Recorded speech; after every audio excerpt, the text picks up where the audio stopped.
A very good evening to all of you present here. I'm your biology educator Apeksha Singh and I welcome everyone in this wonderful session. I hope you all are doing great. So yes, what we are going to discuss in today's session, we are going to complete another chapter that is plant growth and development. ये वाला chapter आज हम लोग इस session में खत्म करने वाले हैं. तो जो भी बच्चे मुझे यहाँ पे देख रहे हैं नीट 2025 के लिए प्रिपेयर कर रहे हैं, तो आप अपना सारा एनसीईआरटी का बुक जो भी आपको सामान लेकर बैठना है वो प्लीज बैठ जाइए, बिकॉज ये बहुत ज्यादा लंबा लेक्चर होने वाला है. तो यस, चलो स्टार्ट करते हैं इसी बात पे आज का लेक्चर. बट उससे पहले अगर आपने इस वीडियो को लाइक नहीं किया तो please like this video, share कर दो अपने फ्रेंड्स के साथ and subscribe this channel. Okay, चलो लेट्स स्टार्ट. चलिए स्टार्ट करने वाले हैं. तो जैसे कि आपको पता है हम लोग एनसीईआरटी अनलॉक कर रहे थे, उसमें हम लोग एनसीईआरटी की पूरी लाइंस पढ़ते हैं, जो जो इंपॉर्टेंट चीजें हैं वो डिस्कस करते हैं, बिकॉज एनसीईआरटी आपके एग्जाम में बहुत ज्यादा इंपॉर्टेंट रोल प्ले करती है. तो हम लोग उसी को यहाँ पे पढ़ने वाले हैं. ठीक है, बिल्कुल फर्स्ट लाइन से स्टार्ट करेंगे. क्या लिखा हुआ है, क्या है इसमें हम लोग देखने वाले हैं. चलिए स्टार्ट करें. हाँ जी, स्टार्ट करते हैं. तो पहली लाइन देखते हैं. You have already studied the organization of flowering plants in chapter 5. आपने ये सारी चीजें पढ़ ली है. कौन से चैप्टर में? चैप्टर 5 में आपने ऑर्गेनाइजेशन ऑफ फ्लावरिंग प्लांट पढ़ लिया है. आगे क्या बोलता है वो? Have you ever thought about where and how the structures like roots, stem, leaves, flowers, fruits and seeds arise? क्या आपको पता है ये सारे स्ट्रक्चर्स कहाँ से अराइज होते हैं? That too in orderly sequence. मतलब कोई भी चीज कहीं से भी रैंडम उठ के नहीं आ रहा है, कहीं भी मतलब उसका मन करे तो पहले सीड हो गया फिर फ्रूट हो गया, ऐसा नहीं है. कोई भी रैंडमली नहीं है, देयर इज अ सीक्वेंस. तो उसने यही बोला है आगे, and that too in a orderly sequence. ऐसे नहीं कि कोई भी कहीं से उठ के आ जाता है. You are by now aware of the terms seed, seedling, plantlet and mature plant. अभी तक आपको इन टर्म्स का मतलब पता चल गया. That is seed, seedling, plantlet and mature plant. Seed तो हो गया आपका बीज, ठीक है. सीडलिंग हो गया जब उस बीज में अंकुर आते हैं, तो दैट इज कॉल्ड सीडलिंग. फिर सॉरी हाँ सीडलिंग. फिर उसके बाद आपका प्लांटलेट, छोटा सा प्लांट होता है जिसको बहुत ज्यादा अच्छे से संभाल के रखते हो, है ना. फिर उस प्लांट को क्या करते हो आप? एक पॉट में ट्रांसफर कर देते हो एंड उसके बाद जो बनता है दैट इज मैच्योर प्लांट. तो ये चीजें आपको अभी तक पता चल गई होंगी. आगे देखते हैं. You have also seen that trees continue to increase in height और girth over a period of time. तो क्या ट्रीज क्या करते हैं? आपकी हाइट में इंक्रीज करते रहते हैं एंड गर्थ में इंक्रीज करते रहते हैं. ठीक है, टाइम के साथ साथ इनकी हाइट बढ़ती रहती है और गर्थ भी इंक्रीज होती रहती है. चलिए, however the leaves, flowers and fruits of the same tree not only have limited dimensions but also appear and fall periodically and some repeatedly. ठीक है, इसने बोला है कि कभी कभी ऐसा होता है कि जो ट्रीज होते हैं उनके सेम डायमेंशंस तो होते हैं, साथ ही साथ वो क्या करते हैं? फॉल भी, मतलब गिरते भी रहते हैं periodically and sometimes repeatedly. Why does vegetative phase precede flowering in a plant? All plant organs are made up of variety of tissue. Is there any relationship between these structure of a cell, a tissue and organ and the function they perform? इसने बोला कि क्या इन सबके बीच में कोई relation है. ठीक है, क्या इन सबके बीच में कोई रिलेशन है? जो भी आपके टिश्यूज है, ऑर्गन्स है या फिर फंक्शन जो ये परफॉर्म करते हैं, क्या इन सबके बीच में कोई रिलेशन है? ठीक है. Can the structures and the function of these be altered? क्या इनके स्ट्रक्चर और फंक्शन को ऑल्टर करा जा सकता है? ठीक है, ये क्वेश्चन पूछा गया है इसमें. All cells of plant are descendant of the zygote. अब इसमें बोलता है कि जो प्लांट के जो सेल्स है वो एक ही सेल से बने हुए हैं, दैट इज जाइगोट. तो जाइगोट क्या करता है? डिवाइड करता है. तो एक ही सेल था जिससे बहुत सारे आपके सेल्स बने हुए हैं प्लांट के. ठीक है, तो हम जो है वो कहां से आए हैं? एक single cell, that is zygote. ये यहाँ पे बात करी जा रही है.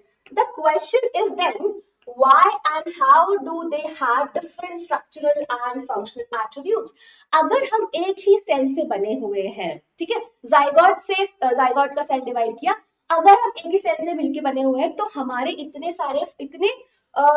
स्ट्रक्चर्स कैसे डिफरेंट है एंड कैसे इनके फंक्शंस जो है वो डिफरेंट है, हमें ये देखना है यहाँ पे. चलिए आगे है. Development is the sum of two processes. अब यहाँ पे डेवलपमेंट की बात की जा रही है. Development is the sum of the two processes, growth and differentiation. ठीक है, क्या है? Growth and differentiation. अगर मैं डेवलपमेंट की बात करूं तो यहाँ पे दो प्रोसेसेस आते हैं, that is first one is growth and दूसरा है डिफरेंशिएशन। ग्रोथ का मतलब जो आपके सेल्स डिवाइड होते हैं, न्यू सेल्स ऐड होते जा रहे हैं, होते जा रहे हैं, होते जा रहे हैं, दैट इज ग्रोथ। अब क्या होगा, उन्हीं सेल्स को एक स्पेसिफिक फंक्शन मिल जाएगा, एक पर्टिकुलर फंक्शन मिल जाएगा, दैट इज डिफरेंशिएशन। तो इन दोनों का सम आपका क्या बनाता है? डेवलपमेंट। ओके, ये चीज क्लियर है? हाँ जी, ये चीज क्लियर है। चलिए आगे बढ़े। हाँ जी, to begin with it is essential and sufficient to know that the development of a mature plant from a zygote fertilized egg follow a precise and highly ordered succession of events। ठीक है, अब उसने बोला कि हम लोग single cell zygote से तो बने बट ये सब होने के लिए, क्या होने के लिए, एक मेच्योर प्लांट में डेवलप होने के लिए बहुत सारे सीक्वेंस फॉलो किया जाता है, और वो एक ऑर्डर में होता है। ये नहीं कि कोई भी रैंडमली कुछ भी हो रहा है कहीं से उठ के, ठीक है, वो एक सीक्वेंस में होता है। तभी यहाँ पे क्या बोला? Follow a precise and highly ordered succession of events. बहुत अच्छे से उसको फॉलो किया जाता है, इस लाइन में ये बोला गया है। ये चीज क्लियर हो गई। During this process a complex body organisation is form that produces root. ठीक है, क्या क्या? Root, leaves, branches, flowers, fruits and seeds and eventually they die. यहाँ पे बोला है इस प्रोसेस के दौरान क्या होता है, आपका बहुत ज्यादा कॉम्प्लेक्स बॉडी ऑर्गेनाइजेशन फॉर्म होता है, जिसको जो कौन कौन सी चीजें हैं आपके, रूट्स हो गए, लीव्स हो गए, ब्रांचेस हो गए, फ्लावर्स हो गए, फ्रूट्स हो गए एंड आपका सीड हो गया। ठीक है, एंड इवेंचुअली फिर ये दे डाई। ओके, मर गए। चलिए, the first step in the process of plant growth is seed germination. इसने बोला कि पहला जो प्रोसेस होता है, जो पहला स्टेप है प्लांट के ग्रोथ में, दैट इज सीड जर्मिनेशन। ठीक है, पहले सीड जर्मिनेट होगा, उसके बाद ही जाके सीक्वेंस फॉलो होगा एंड तभी जाके एक मैच्योर प्लांट बनता है। अब यहाँ पे क्या बोला जा रहा है? चलिए, the seed germinates when favorable conditions for growth exist in the environment। अब यहाँ पे बोला जा रहा है कि पहला जो इवेंट है that is seed germination, but seed germination होगा कब? जब फेवरेबल कंडीशंस होंगी। फेवरेबल कंडीशंस मतलब उस सीड को ग्रो करने के लिए, या फिर उस सीड में जर्मिनेशन होने के लिए कुछ कुछ कंडीशंस चाहिए। ठीक है, कुछ कुछ कंडीशंस चाहिए, वो आपका टेम्परेचर हो सकता है ना, ये सारी चीजें हो सकती है। तो अगर वो फेवरेबल कंडीशंस उसको मिलेगी तो वो क्या करेगा? जर्मिनेट करेगा। अगर उसको फेवरेबल कंडीशंस नहीं मिल रही है तो वो जर्मिनेट नहीं करेगा। ओके, ये चीज क्लियर है। In absence of such favorable condition, the seeds do not germinate and goes into a period of suspended growth or rest। अब इसने बोला कि अगर उसको फेवरेबल कंडीशंस नहीं मिलेंगी तो क्या करेगा वो एक रेस्टिंग स्टेज में चला जाएगा, that is also called the quiescent stage. ठीक है, रेस्टिंग स्टेज। डॉर्मेंसी नहीं है, डॉर्मेंसी अगर कोई इंटरनल फैक्टर इनहिबिट कर रहा है ग्रोथ को। यहाँ पे हो रहा है कि अगर उसको अनफेवरेबल कंडीशंस नहीं मिल रही है तो वो ग्रो नहीं करेगा, वो रेस्टिंग स्टेज पे चला जाएगा। ठीक है, ये चीज क्लियर हो गई? हाँ जी, ये चीज हमें क्लियर हो गई। Once favourable condition return, the seeds resume metabolic activities and growth takes place। अब उसने बोला जैसे ही कोई भी फेवरेबल कंडीशन आएगी तो क्या करेगा? सीड जो है अपना ग्रो करना स्टार्ट कर देगा। क्या करेगा? अपनी मेटाबॉलिक एक्टिविटीज उसकी इंक्रीज हो जाएगी और ग्रोथ होना स्टार्ट हो जाएगा। ये चीज क्लियर है? यहाँ पे पूरा पैराग्राफ क्लियर है? ठीक है, अगर क्लियर है तो हम लोग आगे बढ़े। यस, अगर ये पूरा पैराग्राफ क्लियर है तो हम लोग आगे बढ़ते हैं। चलिए आगे बढ़ते हैं। अब यहाँ पे क्या है, यहाँ देखते हैं। In this chapter you shell also study some of the factors which govern and control these developmental processes। These factors are both intrinsic and extrinsic and extrinsic to the plant। अब इसमें पढ़ने वाले हैं कि ऐसे कौन कौन से फैक्टर्स हैं जो आपके ग्रोथ एंड डेवलपमेंट को के प्रोसेस को इन्फ्लुएंस करते हैं। ठीक है, तो इनमें से दो फैक्टर्स जो यहाँ पे बात करी गई है, पहला तो हो गया आपका इंट्रिंसिक मतलब इंटरनल फैक्टर्स, वो हो सकता है आपका जेनेटिक हो सकता है ना। तो दूसरा हो गया आपका एक्सटर्नल फैक्टर। एक्सटर्नल फैक्टर्स मतलब एक्सटर्नल, आउटसाइड। वहां पे कौन सा हो गया? आपका टेम्परेचर हो गया, आपका सनलाइट हो गया। ये सारे फैक्टर्स जो है वो एक्सटर्नल फैक्टर्स है जो आपकी ग्रोथ एंड डेवलपमेंट को इन्फ्लुएंस करते हैं। ठीक है, चलिए आगे बढ़े, ये चीज क्लियर हो गया। अब हम लोग आगे बढ़ते हैं। यस अब आते हैं हम लोग ग्रोथ पे। अब हम आते हैं ग्रोथ पे, थोड़ा सा इसको चेंज कर लिया जाए। So, growth is regarded as one of the most fundamental and conspicuous. Conspicuous मतलब visible. Conspicuous का मतलब क्या होता है? Yes. एक मिनट। Yes, इसने बोला कि जो ग्रोथ है वो फंडामेंटल है। ठीक है, ये तो हम लोगों ने पढ़ा ही था जब हमने पहला द लिविंग वर्ल्ड वाला चैप्टर पढ़ा था, उसमें ये बताया गया था जो ग्रोथ है हमारा फंडामेंटल है, साथ ही साथ कॉन्स्पिक्यूअस है। कॉन्स्पिक्यूअस का क्या मतलब होता है कि विजिबल है। ठीक है, आप इसको देख सकते हो, विजिबल है ये growth. Characteristic of a living being. Okay, ये क्या है आपके लिविंग बीइंग का एक बहुत, ये लिविंग बीइंग का कैरेक्टरिस्टिक है। व्हाट इज ग्रोथ, आखिर में ये ग्रोथ है क्या? ठीक है, यहाँ पे क्वेश्चन पूछा गया है। Growth can be defined as an irreversible, permanent increase in size of an organ or its parts, or even of an individual cell. अब इसने बोला है कि irreversible मतलब वो reversible नहीं है, तो irreversible permanent increase in the size of an organ or its parts or even of an individual cell, that is called the growth. तो यहाँ पे आपको growth की definition दे दी गई है। Generally, growth is accompanied by metabolic processes. तो यहाँ पे क्या होगा कि ग्रोथ कैसे होगा, बहुत सारे मेटाबॉलिक प्रोसेसेस होंगे, एनाबॉलिज्म, कैटाबॉलिज्म, कुछ चीजें बनेंगी, कुछ चीजें टूटेंगी, जिससे क्या होगा आपका ग्रोथ है। अगर मैं पॉजिटिव ग्रोथ की बात करूं तो वहां पे जब चीजें जुड़ेंगी और बनेंगी, तब वो जब चीजें जुड़ेंगी और बनेंगी, दैट इज एनाबॉलिज्म। अगर एनाबॉलिक एक्टिविटी ज्यादा हो रही है तो वो that growth is called the positive growth. अगर कैटाबॉलिक एक्टिविटी ज्यादा हो रही है तो वो नेगेटिव ग्रोथ में आ जाएगा। ठीक है, तो यहाँ पे क्या है, generally growth is accompanied by metabolic processes both anabolic and catabolic. ठीक है, दो चीजें बनेंगी जुड़ेंगी, ये सारी आपकी मेटाबॉलिक प्रोसेसेस होती है, एंड जिसकी वजह से आपका ग्रोथ होगा, that occur at the expense of energy. अब यहाँ पे इन सब चीजों को करने के लिए एनर्जी तो चाहिए, ऐसा तो नहीं है कि फ्री में सब कुछ हो रहा है, कुछ ना कुछ चाहिए ना, एनर्जी तो चाहिए ये सारी प्रोसेसेस को करने के लिए। ठीक है, यस, यही लिखा है दैट अगर at the expense of energy, energy खर्च होगी। therefore for example expansion of leaf is growth. how would you describe the swelling of piece of wood when placed in water?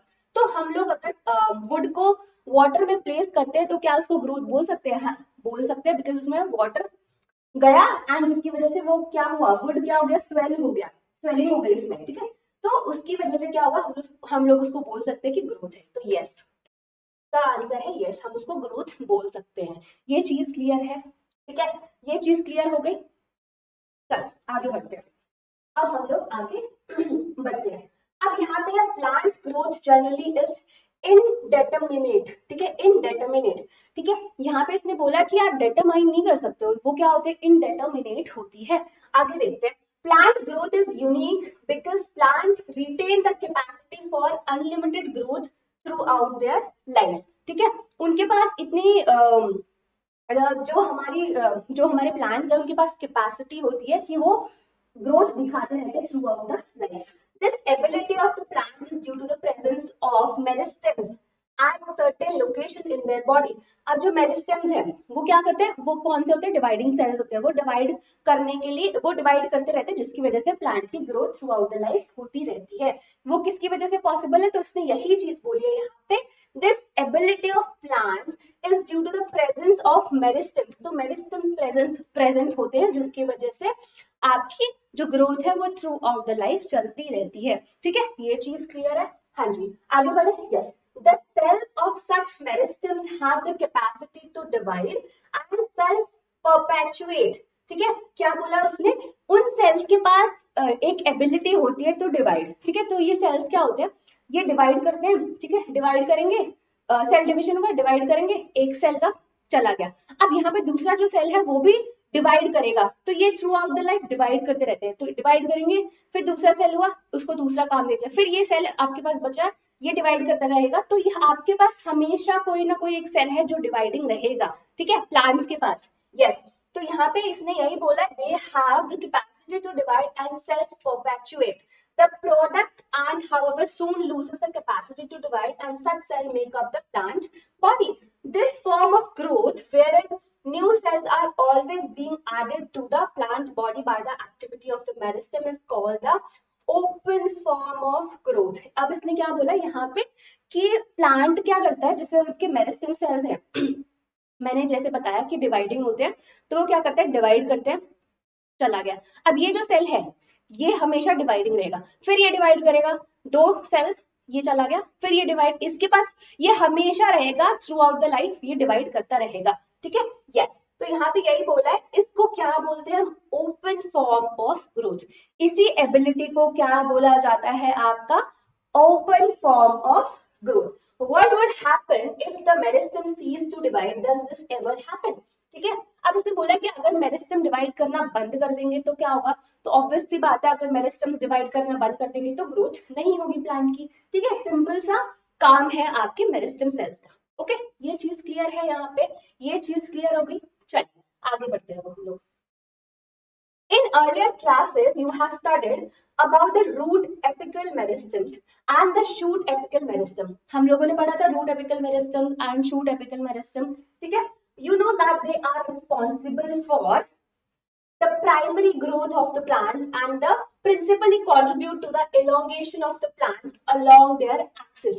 ये क्या करवाते थे, elongation करवाते थे आपके, ठीक है आपका। You also know that in dicotyledonous plant and gymnosperm, the lateral meristems, vascular cambium and cork cambium appear later in life. यहाँ पे बात करी जा रही है डाइकोटिलेडोनस में एंड जिम्नोस्पर्म में। ये सारी चीजें कौन कौन सी, आपके लेटरल मेरिस्टम, आपका vascular cambium and cork cambium आपके लेटर आता है लाइफ में, ठीक है। ये चीज क्लियर है। These are the meristem that causes the increase in the girth of organs in which they are active. तो पहला वाला क्या था आपका, इलोंगेशन करवा रहा है, ठीक है, इलोंगेशन करवा रहा है। दूसरी जब ये चीजें आती है लेटर इन लाइफ, तो ये क्या करवाते हैं, आपके गर्थ इंक्रीज करवाते हैं, ठीक है। यस, यहाँ पे लिखा है they increase in the girth of the organ in which they are active, जिसमें ये एक्टिव रहते हैं उसका गर्थ इंक्रीज करवा देते हैं। This is known as secondary growth of the plant. पहला वाला क्या था आपका, प्राइमरी ग्रोथ हो गया, जो दूसरा गर्थ में इंक्रीज हो रहा है that is the secondary growth of plant, ठीक है। ये चीज क्लियर है, हाँ जी, primary growth and secondary growth clear है। ये किसमें हो रहा है, आपके dicotyledonous plant and gymnosperm. Yes, ये चीज क्लियर हो गई। चलिए आगे बढ़े, हाँ जी आगे बढ़ते हैं। अब यहाँ पे आया है ग्रोथ इज मेजरेबल, ठीक है, आप ग्रोथ को मेजर कर सकते हो। Growth at a cellular level is principally a consequences of increase in the amount of protoplasm, ठीक है। अब यहाँ पे बोला जा रहा है कि सेलुलर लेवल पे जो ग्रोथ होती है वो किसकी वजह से होती है, आपका इंक्रीज इन प्रोटोप्लाज्म या फिर साइटोप्लाज्म, ठीक है। अब यहाँ पे increase in protoplasm is difficult to measure directly. यहाँ पे बोला अगर आप किसी सेल का ग्रोथ देखना चाहते हो इंटरनल, मतलब सेलुलर लेवल पे, तो क्या होता है कि आपके increase in the amount of protoplasm होता है, मतलब जो आपका प्रोटोप्लाज्म या साइटोप्लाज्म का अमाउंट जो है वो इंक्रीज हो जाता है।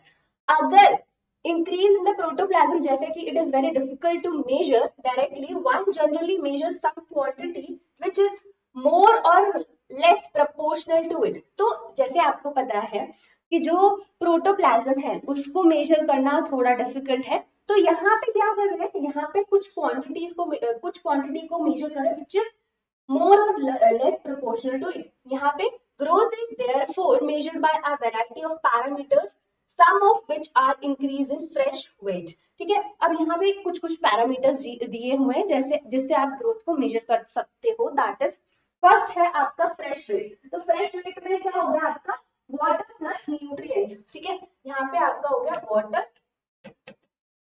प्लस न्यूट्रिएंट्स, ये हो गया। दूसरा है ड्राई वेट। तो ड्राई वेट में क्या है, ड्राई वेट में पानी निकाल दिया, सिर्फ nutrients, only nutrients.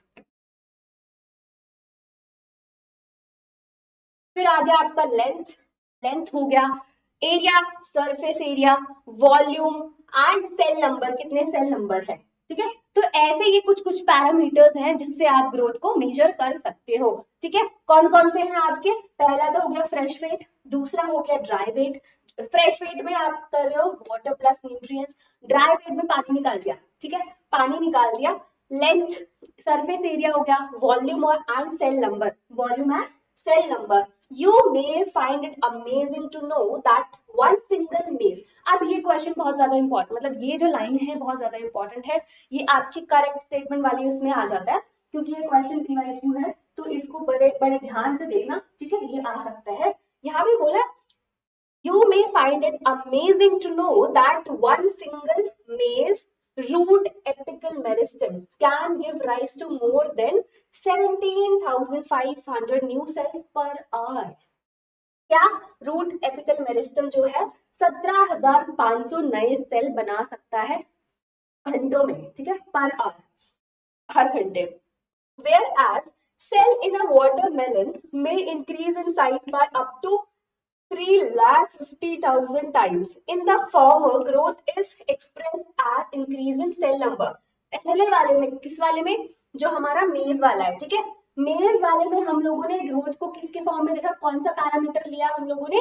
Increase in cell number. यहाँ पे कितना सेल नंबर इंक्रीज हो रहा है एक घंटे के अंदर, हम लोगों ने ग्रोथ को उस पैरामीटर के बेसिस पे मेजर किया है। द लेटर, बाद वाला जो वाटरमेलन वाला है, the latter expresses growth as increase in size of the cell. तो यहाँ पे बोला है कि यहाँ पे आपका ग्रोथ देखा गया है किसके, कौन से पैरामीटर में? साइज पे। ठीक है, तो वाटरमेलन वाला कौन सा है? साइज के बेसिस पे आपका ग्रोथ देखा गया है कि कितने टाइम वो इंक्रीज हो जाता है साइज में, दैट इज 3,50,000 टाइम्स। ये चीज क्लियर है? तो यहाँ पे दो पैरामीटर्स बता दिए आपका, एक तो हो गया सेल नंबर, ठीक है, एक हो गया आपका सेल नंबर एंड दूसरा हो गया आपका साइज। ठीक है, दूसरा हो गया आपका साइज। अब यहाँ पे आते हैं, while the growth of a pollen tube is measured in term of its length। ठीक है, पोलन ट्यूब आपको पता है ना, पोलन ट्यूब का ग्रोथ कैसे देखा जाता है? कौन से पैरामीटर पे जज किया जाता है? उसकी लेंथ पे। ठीक है, yes. Increase in surface area denotes the growth in a dorsiventral leaf and surface area इसमें, yes, surface area किसमें? डॉर्सीवेंट्रल लीफ में। ये इसका पैरामीटर है ग्रोथ को जज करने का। यस, तो अब हम आगे बढ़ते हैं। तो इसमें यही बोला गया कि डिफरेंट डिफरेंट पैरामीटर्स होते हैं डिफरेंट डिफरेंट स्ट्रक्चर्स को देखने के लिए कि उनकी ग्रोथ कैसे हो रही है। ठीक है, ये चीज क्लियर है? हाँ जी, ये चीज क्लियर हो गई। चलिए अब हम आते हैं फेजेस ऑफ ग्रोथ पे। ठीक है, किस पे आ रहे हैं हम लोग? फेजेस ऑफ ग्रोथ पे। चल, तो यहाँ पे क्या लिखा है? The period of growth is generally divided into 3 phases. हमारा जो पीरियड है ग्रोथ का, that is divided into 3 phases. अब कौन कौन से फेजेस है तीनों, वो देखते हैं। पहला हो गया मेरिस्टेमेटिक, दूसरा हो गया इलोंगेशन एंड तीसरा हो गया आपका मैच्योरेशन। क्या हो गया? तीसरा हो गया, पहला क्या हो गया? इलोंगेशन, सॉरी मेरिस्टेमेटिक, दूसरा हो गया इलोंगेशन एंड तीसरा हो गया आपका मैच्योरेशन। ठीक है, यहाँ पे आपको फिगर 13.3 में दिया गया है। चलिए आगे देखते हैं। Let us understand this by looking at the root tips. The constantly dividing cells both at the root apex and the shoot apex represent the meristematic phase of growth। तो जैसे कि इसने बोला है कि 3 फेजेस की बात की है, दैट इज पहला मेरिस्टेमेटिक, इलोंगेशन एंड मैच्योरेशन। जो मेरिस्टेमेटिक होता है वहां पे जो सेल्स होते हैं दे आर डिवाइडिंग सेल्स। ठीक है, याद है आपको, हम लोगों ने मॉर्फोलॉजी वाले चैप्टर में पढ़ा था 3 maturation, zone of maturation, elongation and आपका sorry meristematic, zone of elongation and maturation. तो यहाँ पे भी बिल्कुल सेम चीज है। यहाँ पे बोल रहा है कि आपके जो मेरिस्टेमेटिक है, यहाँ पे जो सेल्स हैं दे आर डिवाइडिंग सेल्स। ठीक है, shoot apex represent the meristematic phase of growth. The cells in this region are rich in protoplasm, possess large conspicuous nuclei. Their cell walls are primary in nature, thin and cellulosic with abundant plasmodesmatal connection। ठीक है, यहाँ पे इसने बोला है कि जो यहाँ पे जो न्यूक्लियस है, मतलब सॉरी जो सेल्स है दे आर डिवाइडिंग सेल्स। ठीक है, अब इनके कैरेक्टरिस्टिक्स बताए हैं, क्योंकि इनको डिवाइड करना है, रैपिडली डिवाइड करते रहना, तो यहाँ पे उनकी कुछ कैरेक्टरिस्टिक्स है। पहला तो हो गया they are very rich in protoplasm, ठीक है, possess large conspicuous visible nucleus visible nucleus and जो सेल वॉल है, cell wall are primary in nature, thin होती है and cellulosic with abundant plasmodesmatal connection. तो जो मेरिस्टेमेटिक वाला जो रीजन है वहां पे जो प्लाज्मोडेस्मेटल कनेक्शंस होते हैं वो बहुत ज्यादा होते हैं, ठीक है, यस, प्लाज्मोडेस्मेटल कनेक्शन। चलो, the cells proximal just next away from the tip to the meristematic zone represent the phase of elongation, ठीक है। अब इसने बोला कि proximal to the meristematic phase, तो वहां पे जैसे अगर आपका, एक मिनट, जैसे ये वाला था, ठीक है, यहाँ पे अगर आपका maturation, sorry not maturation, meristematic यहाँ पे आपके मेरिस्टेमेटिक सेल थे, मतलब यहाँ पे आपके मेरिस्टेम सेल थे, जो डिवाइडिंग सेल्स थे, उसके proximal away from the tip, वो कौन से हो जाएंगे आपके, वो क्या रिप्रेजेंट करेंगे, आपका फेज ऑफ इलोंगेशन। तो यहाँ पे आएगा फेज ऑफ इलोंगेशन, फिर इसके प्रॉक्सिमल क्या होगा, मैच्योरेशन, फेज ऑफ मैच्योरेशन। तो यस, यहाँ पे हम लोग पहले बात करते हैं फेज ऑफ इलोंगेशन की, ठीक है, phase of elongation, increased vacuolation, तो cell enlargement and new cell wall deposition are characteristics of the cells in this phase। तो यहाँ पे भी कुछ कुछ कैरेक्टरिस्टिक बताई हुई है फेज ऑफ इलोंगेशन में, कि जो सेल्स होते हैं बड़े हो जाते हैं, ठीक है, एंड यहाँ पे दूसरी डिपोजिशन जो सेल वॉल डिपोजिशन है वो दूसरी हो जाती है। It is a characteristic of the cell in this phase. Further away from the apex, more proximal to the phase of elongation, lies the portion of axis which is undergoing the phase of maturation। अब इसने बोला proximal to the elongation phase, आपका कौन सा phase आ जाता है, maturation, जहां पे जो सेल्स हैं वो क्या है, उनकी कैरेक्टरिस्टिक्स क्या है, the cells of this zone attain their maximal size। अब उन लोगों ने जो सेल्स है उन्होंने मैक्सिमल साइज अटेन कर लिया है in the terms of wall thickening and protoplasmic modification. किस किस के फॉर्म में, वॉल थिकनिंग और प्रोटोप्लाज्मिक मॉडिफिकेशन में वो पूरा एकदम साइज में बड़े हो चुके हैं, उन्होंने पूरा, वो बिल्कुल मैच्योर हो गए आपके सेल्स, बेसिकली ये बात करी जा रही है। Most of the tissues and cell types you have studied in earlier classes represent this phase, ठीक है। तो जैसे कि आपको मैंने बताया 3 फेजेस होते हैं यहाँ पे, ठीक है, पहला तो हो गया आपका फेज ऑफ मेरिस्टेमेटिक, दूसरा हो गया फेज ऑफ इलोंगेशन एंड तीसरा हो गया फेज ऑफ मैच्योरेशन, ठीक है, ये चीज क्लियर है। अब यहाँ पे इन्होंने कैरेक्टरिस्टिक्स भी बताए थे, जो आपका मेरिस्टेमेटिक था वहां पे डिवाइडिंग सेल्स थे, तो वहां पे जो सेल्स थे थिन, उनकी जो सेल वॉल थी वो थिन थी एंड सेलुलोसिक थी, फिर प्रोटोप्लाज्म दे जो the cells were rich in protoplasmic content, फिर उसके बाद और क्या क्या थी, और क्या क्या था, जो आपका न्यूक्लियाई था वो कॉन्स्पिक्यूअस न्यूक्लियाई था। फिर हम आते हैं आपके proximal to the meristematic, that is the phase of elongation, जहां पे सेल्स जो थे वो थोड़े से बड़े हो गए थे, प्रोटोप्लाज्मिक, और बहुत, हाँ ये एक चीज ये बहुत ज्यादा इंपॉर्टेंट है, प्लाज्मोडेस्मेटल कनेक्शन जो आपके जोन ऑफ मेरिस्टेमेटिक में थे वो बहुत ज्यादा थे, ठीक है, यस। अब यहाँ पे क्या थे, यहाँ पे क्या क्या कैरेक्टरिस्टिक, सेल वॉल डिपोजिशन हो गया था दूसरा, तो ये आपका फेज ऑफ इलोंगेशन था। अब फेज ऑफ मैच्योरेशन में बताया कि जो सेल्स थे उन्होंने पूरा अपना क्या कर लिया था, attain the maximal size in terms of wall thickening and protoplasmic modification. तो ये आपके तीनों फेजेस हो गए, ठीक है। चलिए अब आते हैं ग्रोथ रेट, अब आते हैं हम लोग ग्रोथ रेट पे।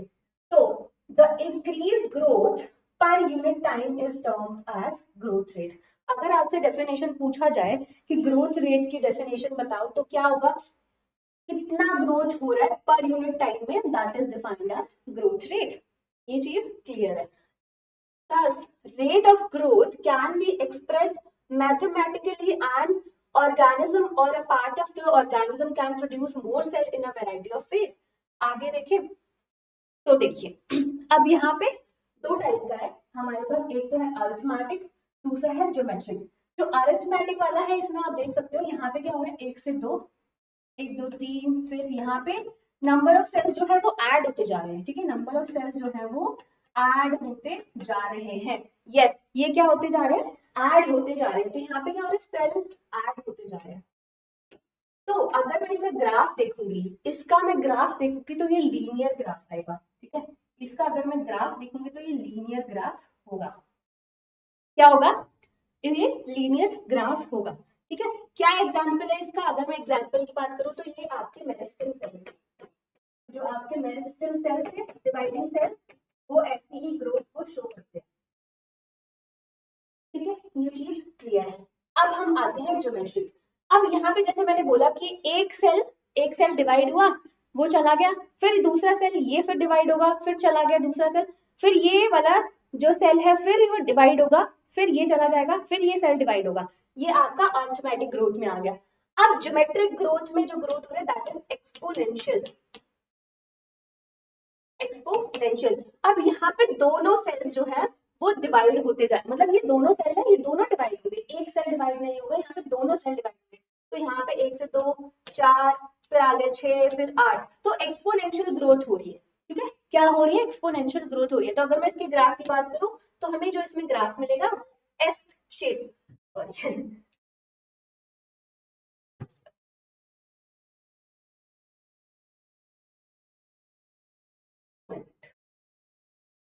ऐसा ग्राफ मिलेगा, एस से सिग्मोइड। कैसा? सिग्मोइड। ठीक है, या फिर सिग्मोइड। ठीक है, यस। तो हमें कैसा ग्राफ मिल रहा है? Sigmoid, S shape. तो यहाँ पे अगर मैं इसका एग्जांपल लूं, अगर मैं यहाँ पे इसका एग्जांपल लूं तो जो बैक्टीरिया डिवाइड करता है आपके कल्चर प्लेट पे, तो वो इसी इसी उसमें इसी यही वाला ग्रोथ शो करता है। ठीक है, कौन सा? ज्योमेट्रिक। तो यहाँ पे एग्जांपल लिख लें इसका, बैक्टीरिया इन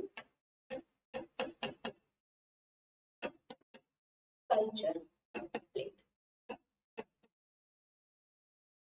चलिए, अब ये देखिए एक बार, यहाँ पे एग्जाम्पल है जाइगोट का।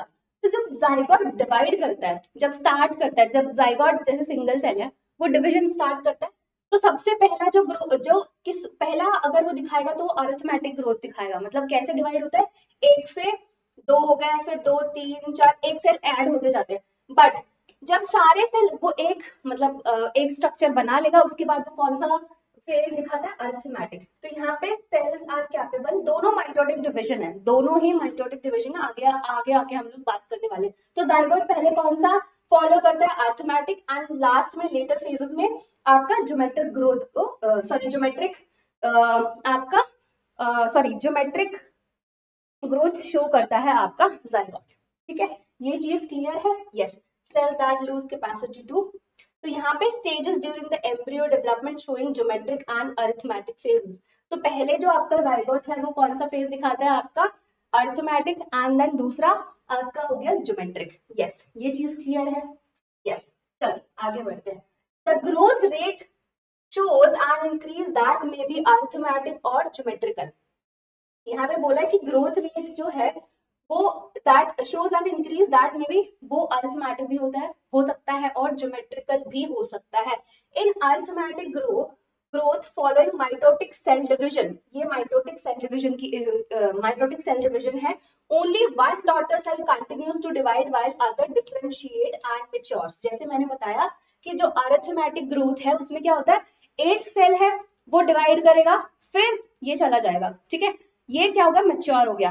अब ये सेल फिर से डिवाइड करेगा, तो यहाँ पे सिर्फ एक ही डॉटर सेल जो है वो डिवाइड कर रहा है। ठीक है, yes. Only one daughter cell continues to divide while other differentiate. दूसरा क्या होता है? डिफरेंशिएट हो जाता है और मैच्योर हो जाता है। The simplest expression of arithmetic growth is exemplified by a root elongated at a constant rate। यहाँ पे फिगर 13.5, तो ये वाला यस, जैसे मैंने आपको बताया आपको लीनियर मिलता है ग्राफ, तो ये वाला जो है आपका लीनियर ग्राफ है। तो ये आपका फिगर 13.5 की यहाँ पे बात करी जा रही है। और plotting the length of the organ against time, a linear curve is obtain mathematically, it is expressed. इसको ऐसे एक्सप्रेस किया जाता है मैथमेटिकली। ठीक है, किसको?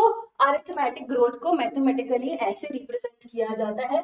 ठीक है, यहाँ पे एल टी क्या है? लेंथ एट द टाइम, और L naught length at time 0, फिर R is growth rate per elongation per unit time. ठीक है, ये आपको मैथमेटिकली ऐसे रिप्रेजेंट किया जाता है। ठीक है, चलिए let us now see what happens in geometrical growth। अब हमने अरिथमेटिक ग्रोथ देख लिया है, जिसमें सिर्फ एक डॉटर सेल जो है वो डिवाइड करती रहती है, बाकी जो दूसरा है वो क्या करता है, डिफरेंशिएट हो जाता है और मेच्योर हो जाता है। हमेशा क्या होता है, एक ही डॉटर सेल डिवाइड करती है।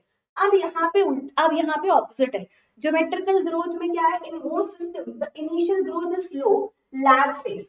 जो इनिशियल ग्रोथ होता है, यहाँ पे अगर डायग्राम होगा, यस, जो इनिशियल ग्रोथ होता है दैट इज स्लो, तो इसको हम बोल रहे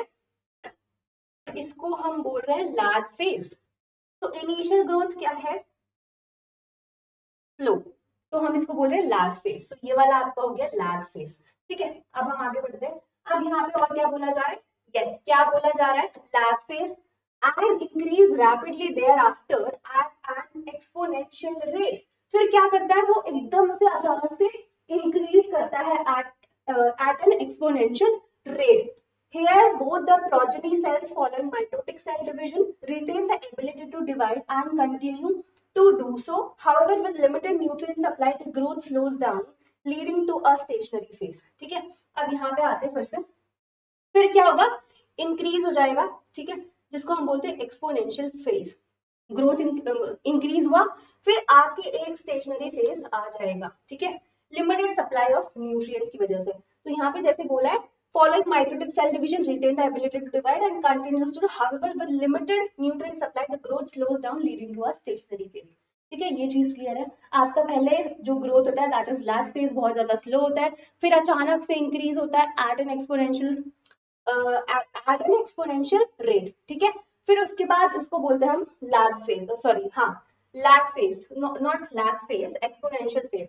फिर हम लोग आगे जाते हैं, दैट इज स्टेशनरी फेज, वो ग्रोथ जो है वो रुक जाती है आपकी। If we plot the parameters of growth against time, we get a typical sigmoid or S curve। तो उसको हम बोलते हैं sigmoid और S curve। A sigmoid curve is a characteristic of living organism growing in a natural environment. It is typical for all cells, tissues, and organ of a plant. Can you think of more similar examples? What kind of curve can you expect in a tree showing a seasonal activity? अब यहाँ पे बोला है कि अगर कोई tree जो है वो सीजनल एक्टिविटी शो कर रहा है तो उसका कैसा ग्राफ होगा। तो उसका ग्राफ कैसे होगा, देखो यहाँ पे अगर फेवरेबल कंडीशंस आती है तो क्या होगा, ग्रोथ दिखाएगा। ठीक है, तो ये हो गया। ठीक है, सॉरी, हाँ, फिर फेवरेबल कंडीशन आई, फिर अनफेवरेबल कंडीशंस आए, फिर फेवरेबल कंडीशंस आए, unfavourable conditions, favourable condition, unfavourable condition, favourable, unfavourable, favourable, unfavourable. तो हमें लैडर शेप का जो है ग्राफ मिलेगा, किसमें, सीजनल एक्टिविटीज जो ट्री शो करते हैं। ठीक है, तो हमें ऐसा कुछ ग्राफ मिलेगा, ladder graph. The exponential growth can be expressed as, mathematically exponential growth को ऐसे रिप्रेजेंट किया जाता है जहां पे आपका W1 that is final size, not as initial size at the beginning of the period, growth rate R is the growth rate, T is the time of the growth, and E is the base of natural logarithm. Here R is the relative growth and is also measure of the ability to plant to produce new plant material, referred to as efficiency index. Hence the final size of W1 depends on the initial size। यहाँ पे जो बताई जा रही है that is relative growth। ठीक है, relative growth, yes। अब हमारी ग्रोथ भी दो टाइप की होती है, होती है एब्सोल्यूट और होती है relative. Quantitative comparison between the growth of living system can be made in two ways। two ways में आप compare कर सकते हो। ठीक है, yes, कैसे, measurement and comparison of total growth per unit time is called the absolute growth rate। अभी क्या है, कोई कंपैरिजन नहीं है। ठीक है, कोई कंपैरिजन नहीं है। अगर मैं यहाँ पे इस लीफ की बात करूँ तो ये पहले क्या था, 5 सेंटीमीटर था, 5 सेंटीमीटर स्क्वायर, एंड अभी क्या हो गया, ये 10 सेंटीमीटर स्क्वायर। तो कितना डिफरेंस है आपका, यस, 5। तो ये हो गया आपका एब्सोल्यूट, ये हो गया आपका एब्सोल्यूट, कोई कंपैरिजन नहीं है। अगर मैं यहाँ पे लिखूं, यहाँ पे भी 5 सेंटीमीटर स्क्वायर, तो ये हो गया आपका एब्सोल्यूट। ठीक है, यस। अब आगे आते हैं दूसरे में, the growth of the given system पर unit time express on a common basis, example per unit initial parameter is called the relative growth rate. अब यहाँ पे आता है दूसरा रिलेटिव ग्रोथ। तो अब रिलेटिव ग्रोथ कैसे, अगर मैं इस लीव का निकालूंगी, यहाँ पे आपका इनिशियल कितना था 5 और डिफरेंस कितना हुआ 5 into में 100। ठीक है, तो ये कितना आ गया आपका, यस। तो यहाँ पे इसने 100% जो है वो ग्रोथ दिखाई है। ये आपका हो गया रिलेटिव, ये हो गया आपका रिलेटिव, यहाँ पे इसने 100% ग्रोथ दिखाई है। ठीक है, यस, तो ये हो गया आपका रिलेटिव। यस, चलिए आगे बढ़ते हैं। In figure 13.7 absolute increase in area in the given time to given leaves A1 and B1. Yes, A1 and B1. However, one of them shows much higher relative growth rate. Which one and why? देखो यहाँ पे इसने इस वाले leaf ने 100% growth rate दिखाया है। अगर मैं यहाँ की बात करूँ, यहाँ पे भी 5 था, यहाँ पे 50, इसने 10% ग्रोथ दिखाई। इसमें क्या दिखाई है, सिर्फ 10% ग्रोथ दिखाई है। तो कौन सा वाला ज्यादा था, आपके A1 वाली लीफ ने ज्यादा ग्रोथ दिखाई है एज कंपेयर टू आपके B1 वाले ने। ठीक है, तो ये हो गया आपका रिलेटिव वाला ग्रोथ। चलिए अब आते हैं हम कंडीशंस फॉर ग्रोथ। यहाँ पे हमें देखना है कि कौन कौन से कंडीशंस हैं जो ग्रोथ के लिए रिस्पॉन्सिबल है। ठीक है, why do you not try to write down what you think are necessary condition for growth? Conditions को हम लोग फैक्टर्स भी बोल सकते हैं कि कौन कौन से फैक्टर्स हैं जो ग्रोथ करवाने में हेल्प करते हैं, है ना, फैक्टर्स बोल सकते हैं। दिस लिस्ट में हैव वाटर। ठीक है, अगर मैं कंडीशंस या फिर फैक्टर्स की बात करूं जो इन्फ्लुएंस करते हैं आपकी ग्रोथ को, पहला तो हो गया आपका वाटर। ठीक है, ऑक्सीजन हो गया, nutrients as very essential elements for growth. कौन कौन से हो गए आपका, वाटर हो गया, ऑक्सीजन हो गया एंड न्यूट्रिएंट्स हो गया। They are very essential elements for growth. ये तो है ही, ये तो आपको जरूरत पड़ेगी। The plant cells grow in size by cell enlargement which in turn require water. Cell में क्या होता है, पानी जाता है। ठीक है, टर्गर वो क्या करता है, उनके वॉल को टर्गर प्रेशर लगाता है, तो जिसकी वजह से क्या होता है, आपका जो प्लांट का सेल है वो स्वेल हो गया, तो एक तरीके का ग्रोथ ही है। ठीक है, turgidity of cells helps in extension growth. ठीक है, टर्जिडिटी फूल गया ना वो पूरा, yes. thus plant growth and further development is intimately linked to the water status of the plant. Okay, water also provides the medium for enzymatic activity. क्या करता है, जो आपका वाटर है वो किसका मीडियम है, मतलब मीडियम प्रोवाइड करता है सारी जितनी भी एंजाइमेटिक एक्टिविटी है needed for growth. Oxygen help in releasing metabolic energy essential for growth activities. Nutrients में macro and micro essential elements are required by plants for the synthesis of protoplasm and act as a source of energy. ये चीज clear है, ठीक है, ये चीज clear है। चलिए आगे बढ़े हम लोग। In addition, every plant organism has an optimum temperature range best suited for its growth. अब जो प्लांट को ग्रो करने के लिए ऑप्टिमम टेम्परेचर भी चाहिए, ठीक है, वो भी एक फैक्टर मान सकते हैं उसकी ग्रोथ के लिए। Any deviation from this range could be detrimental to its survival. ठीक है, कोई भी अगर इसके रेंज में कोई भी चेंजेस आता है तो वो उसके लिए थोड़ा प्रॉब्लम हो सकता है उसकी ग्रोथ के लिए। ठीक है, environmental signals such as light and gravity also affect certain phases stages of growth. तो कौन कौन सी चीजें लाइट और आपकी ग्रेविटी भी इन्फ्लुएंस करती है। तो पहला तो क्या था आपका, वाटर हो गया। ठीक है, वाटर हो गया एंड क्या क्या था, वाटर, ऑक्सीजन एंड न्यूट्रिएंट्स। अब इसके अलावा आपके पास लाइट एंड ग्रेविटी भी है जो अफेक्ट करती है आपके स्टेजेस ऑफ ग्रोथ को। तो ये सारे आपके कंडीशंस हो गए या फिर फैक्टर्स बोल सकते हो जो आपकी प्लांट की ग्रोथ में हेल्प करते हैं। ठीक है, चलिए अब हम लोग आगे देखते हैं। अब यहाँ पे आते हैं, देखो यहाँ पे थोड़ा सा ध्यान से सुनना। डिफरेंशिएशन, डिफरेंशिएशन एंड रीडिफरेंशिएशन, ये तीनों टर्म्स बहुत ज्यादा इंपॉर्टेंट है और ये बहुत ध्यान से सुनना है आपको। तो एग्जाम्पल दूंगी मैं आपको। सपोज मुझे मैंने डिसाइड किया कि मुझे ना डॉक्टर बनना है। ठीक है, मैंने क्या डिसाइड किया, मुझे डॉक्टर बनना है, तो मैंने नीट का एग्जाम क्लियर किया, मैंने एमबीबीएस किया, फिर मैं एक डॉक्टर बन गई। ठीक है, मैं एक डॉक्टर बन गई, मैंने एक स्टेप लिया, मैं एक डॉक्टर हूँ, डॉक्टर बन गई। अब मैंने थोड़े पैसे कमाए, फिर उसके बाद मेरे दिमाग में आया यार मजा नहीं आ रहा, अब मुझे ना कुछ और करना है लाइफ में। मतलब डॉक्टर तो मैं इसलिए बनी क्योंकि मेरे पेरेंट्स चाहते थे मुझे डॉक्टर बनना है। तो अभी ना मुझे कुछ ऐसा करना है जो मैं करना चाहती चाहती हूँ या फिर चाहता हूँ। मतलब जो मैं, मुझे सिंगिंग करना है, मुझे डांसर बनना है, मुझे सिंगर बनना है, या फिर मुझे एक्टर बनना है, ठीक है। तो मैं क्या करूंगी, मैं एक स्टेप पीछे लूंगी। मैं डॉक्टर थी, मेरी एक जगह थी सोसाइटी में, तो मैंने क्या किया, डिफरेंशिएट हो गई मैं, लोगों से मैं डिफरेंशिएट हो गई। अब मैंने क्या किया, मैंने बोला कि मुझे ना अब एक्टर बनना है। तो अब मैं दोबारा से उसी स्टेज पे आ गई हूँ जहाँ पे मुझे फिर से पढ़ाई करनी है, उसी स्टूडेंट लाइफ में आ गई हूँ। अब मुझे पता नहीं आगे मेरे साथ क्या होने वाला है। तो मैं उसी स्टेज पे दोबारा से आ गई हूँ जहां से मैंने स्टार्ट किया था। तो मैं क्या हो गई हूँ, मैं डी डिफरेंशिएट हो गई हूँ। तो इसको क्या बोलेंगे हम, डी डिफरेंशिएशन।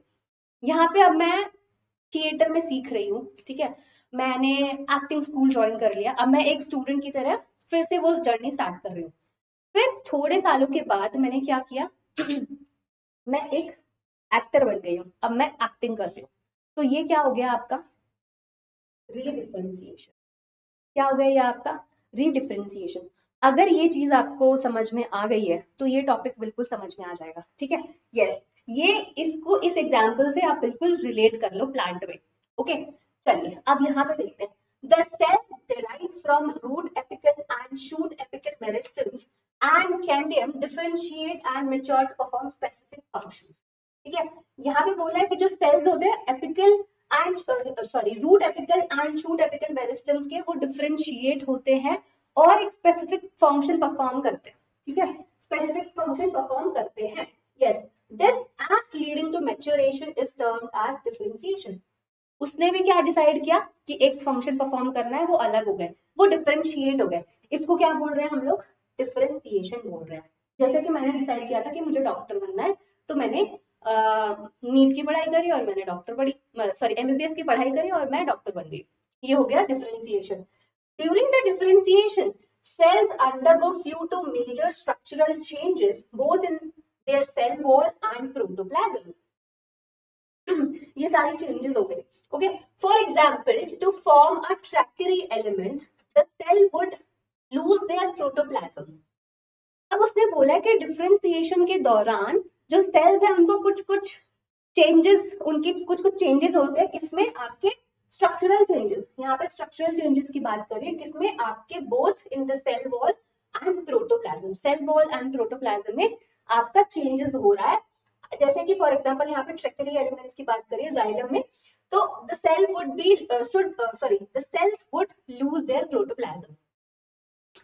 यहाँ पे बोला जा रहा है अब मैं एक और एग्जांपल देती हूँ। सपोज कि अब आपको जो डॉक्टर बन रहा है वो ऐसा नहीं है कि नॉर्मल डॉक्टर बन रहा है, बहुत ऊंचे लेवल का डॉक्टर बन रहा है। उसको ना एम्स से डॉक्टर बनवाया है, ठीक है, एम्स उसने क्लियर कर लिया, वो एम्स से डॉक्टर है। ऐसे उसने बोला कि यहाँ पे स्ट्रक्चरल चेंजेस हो रहे हैं डिफरेंशिएशन के दौरान, कौन कौन से, सेल वॉल में एंड प्रोटोप्लाज्म में। तो अब वहां से दोबारा से ये वाला जो डी डिफरेंशिएशन करना इज वेरी डिफिकल्ट। यहाँ पे इसने बोला कि लूज देयर प्रोटोप्लाज्म। अगर प्रोटोप्लाज्म चला गया, कोई चीज मर गई तो मर गई, वो वापस नहीं आ सकती है। तो उच्च कोटि का आपको डॉक्टर बनाया जा रहा है। अगर आप एम्स के डॉक्टर हो तो क्या आप एक्टर बनोगे दोबारा से, नहीं ना। तो यहाँ पे भी वही सेम चीज हो रही है। यहाँ पे जो चेंजेस हुए हैं वो ऐसे चेंजेस हुए हैं कि उसका वापस जाना पॉसिबल ही नहीं है, ठीक है, वापस जाना पॉसिबल ही नहीं है। They also develop a very strong elastic lignocellulosic secondary cell wall. Cellulose की लेयर तो पहले से थी, अब यहाँ पे secondary deposition that is lignin plus cellulosic secondary cell wall. अब यहाँ पे जो लिग्निन होता है वो इलास्टिक नहीं होता ये चीज आपको सॉरी, जो लिग्निन होता है आपका इलास्टिक नहीं होता है। यहाँ पे थोड़ा सा दे दिया, आई डोंट नो कैसे वो अरेंजमेंट है, बट लिग्निन जो है वो जनरली जो है इलास्टिक नहीं होता है।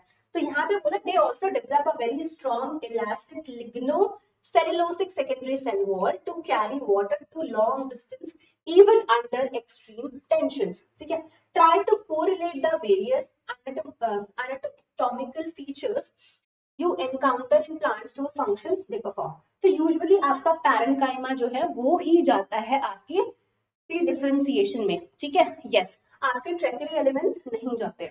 Okay clear? चलिए, plant show another interesting phenomena, the living differentiated cells that by now have lost their capacity to divide can regain the capacity of division under certain conditions। अब इसमें बोला जा रहा है कि जो लिविंग डिफरेंशिएटेड सेल्स हैं जो अपनी कैपेसिटी लूज कर चुके हैं डिवाइड करने के लिए, वो किसी भी पॉइंट ऑफ टाइम पे अपनी कैपेसिटी वापस मतलब डिवाइड करने की कैपेसिटी वापस आ सकती है, किसमें? Under certain conditions. कुछ कंडीशंस में ऐसा आ सकता है, उनके पास ये शक्तियां वापस आ सकती है। मतलब वो यही वाली बात हो गई कि उनकी शक्तियां चली गई हैं, बट कुछ कंडीशंस अगर आ जाए तो उनकी शक्तियां डिवाइड करने की वापस आ जाती है।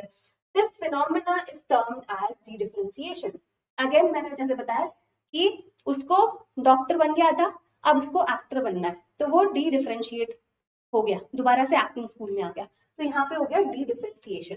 For example, formation of meristems interfascicular cambium and co-cambium from fully differentiated parenchyma cells.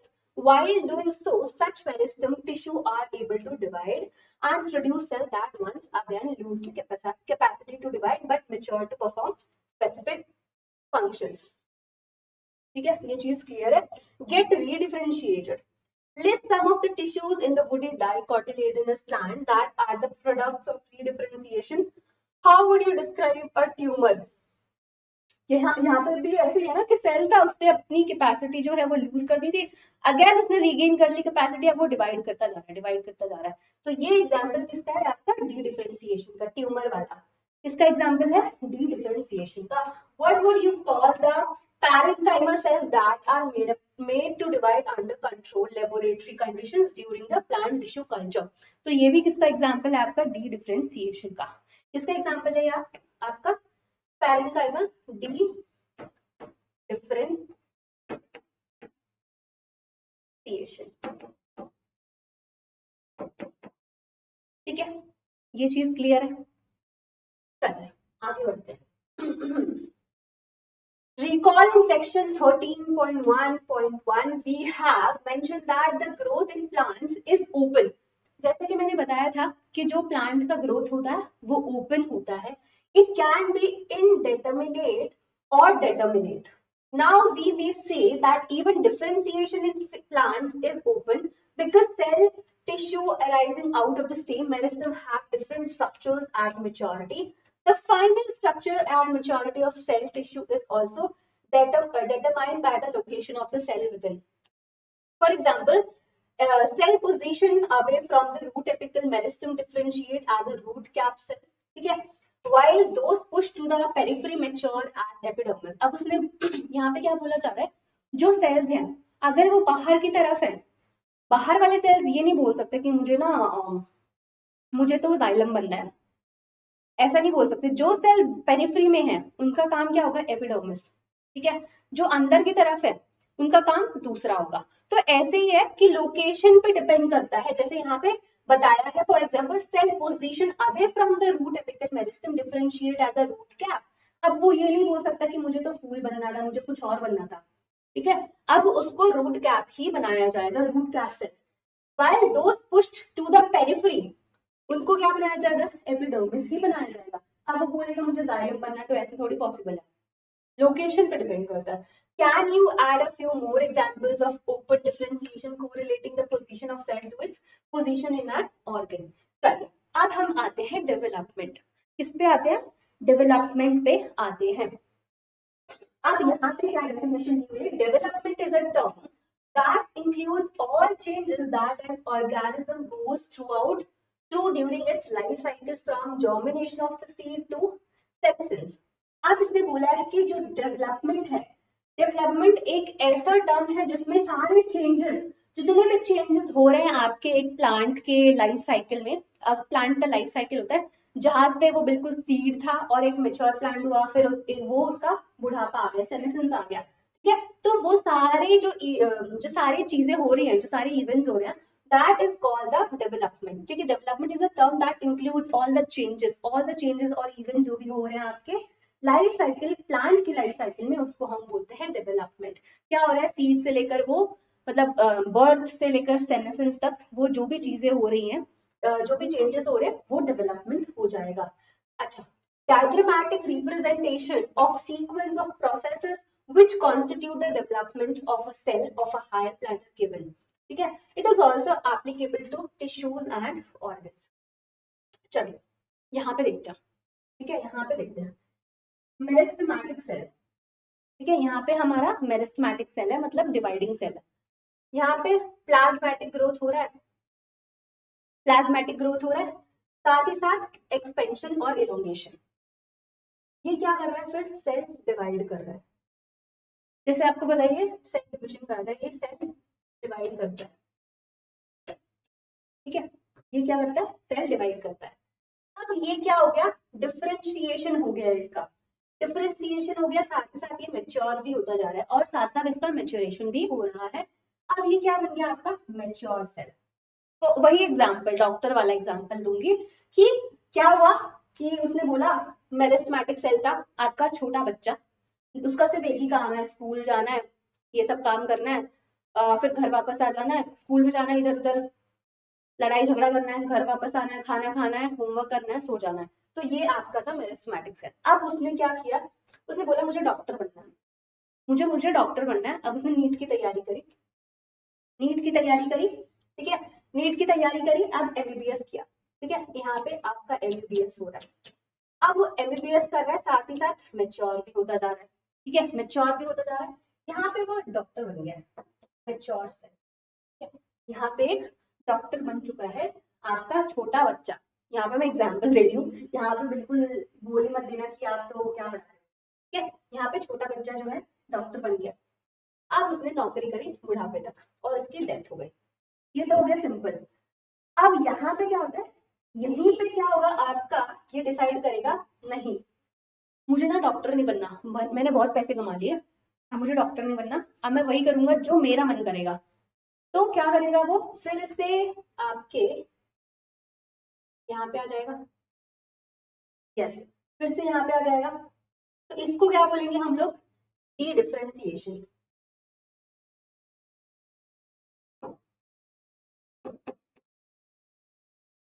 फिर से वही स्कूल में आ गया। ठीक है, क्या आ गया, फिर से वही स्कूल में आ गया। अब यहाँ से उसको पता नहीं है अब इसकी लाइफ में क्या होने वाला है, आगे आने वाले 3-4 साल क्या होने वाले हैं, उसको कुछ नहीं पता। तो यहाँ से ये क्या हो जाएगा, दोबारा से उसे स्टेज पे, मतलब अलग कुछ एक्टिंग कर रहा है वो, डॉक्टर नहीं है, एक्टिंग कर रहा है। तो ये क्या हो जाएगा आपका, रीडिफरेंशिएशन। आई होप ये आपको टर्म्स जो है वो क्लियर हो गई होंगी। ठीक है, ये टर्म्स जो है आपको क्लियर हो गई होंगी। यस, ये चीज क्लियर है। चलिए, यहाँ पे दिया हुआ है sequence of development processes of plant. चलिए आगे बढ़ते हैं। Plants follow different pathway in response to environment or phases or like to form different kind of structure. This ability is called the plasticity. इस ability को क्या बोलते हैं, plasticity. Heterophyly in cotton, coriander and larkspur. In such plants, the leaves of juvenile plant are different in shape from those in mature plant. On the other hand, difference in shape of leaves produced in the air and those produced in water in buttercup also represent the heterophilous development due to environment. ठीक है, phenomena of heterophyly is an example of plasticity. उसने बोला कि plant बहुत सारे different pathways को follow करता है, चाहे वो किसके रिस्पॉन्स में, इन्वायरमेंट के रिस्पॉन्स में। मतलब ऐसा नहीं है कि तुम जो काम कर रहे हो तुम्हारा जो पाथ है वही दूसरे का भी सेम हो, ऐसा नहीं होता है। ठीक है, तो यहाँ पे एग्जाम्पल दिया हुआ है, यहाँ पे एग्जाम्पल में दिया हुआ है, सबसे पहले आपको दिया हुआ, ये जुवेनाइल में, ये एडल्ट में। तो ये आपका क्या दिखा रहा है, यस ये आपका क्या दिखा रहा है, डेवलपमेंट सॉरी डेवलपमेंटल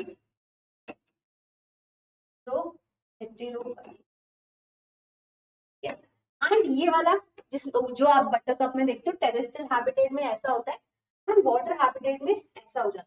ठीक है, तो ये आपका दिखा रहा है यस इन्वायरमेंटल